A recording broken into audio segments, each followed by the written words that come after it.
There exist about 1 trillion neurons in the nervous system, but there's 10 times that many support cells for neurons in the entire nervous system.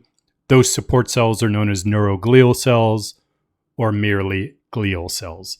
And there are 6 we're going to talk about here: ependymal cells, astrocytes, microglial cells, oligodendrocytes. Those first 4 are part of the central nervous system. The last 2, Schwann cells and satellite cells, are part of the peripheral nervous system. So what we see up here at the top are representing ependymal cells. Ependymal cells are very similar to simple cuboidal epithelial cells. They are lacking a basement membrane, and we find ependymal cells lining cavities in the central nervous system, specifically the ventricles and the central canal, which proceeds from the brainstem down into the spinal cord. These ependymal cells secrete and circulate cerebrospinal fluid, and they help circulate cerebrospinal fluid with the cilia that we see right here on the apical surface of these cells. The most dominant of the glial cells are astrocytes, which we see right here in orange. They provide structural integrity to the nervous system, and they also partake in producing the blood-brain barrier, which is a means by regulating what gains access to the brain from the bloodstream. These are what are known as perivascular feet, and those serve to secure and create the blood-brain barrier.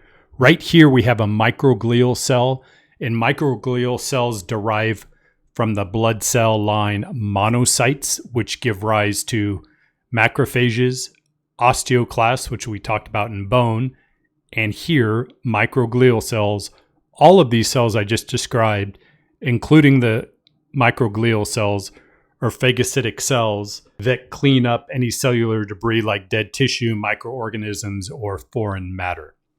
Now we have 2 other cells, oligodendrocytes and Schwann cells, that create a myelin sheath along the axon of neurons. The myelin sheaths on the axons of neurons increases the propagation or conduction speed of a depolarization event from the cell body down to the axon terminals. Oligodendrocytes and Schwann cells are similar but different at the same time.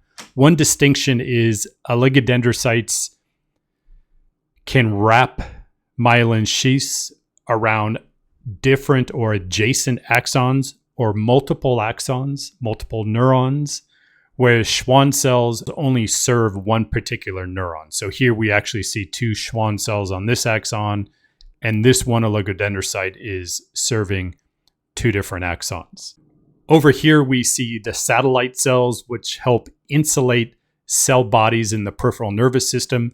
Cell bodies in the peripheral nervous system tend to be congregated in structures known as ganglia. So we find cell bodies insulating the cell bodies and protecting the cell bodies within ganglia. I want to point out that clusters of cell bodies in the central nervous system are referred to as nuclei, whereas clusters of cell bodies in the peripheral nervous system are known as ganglia.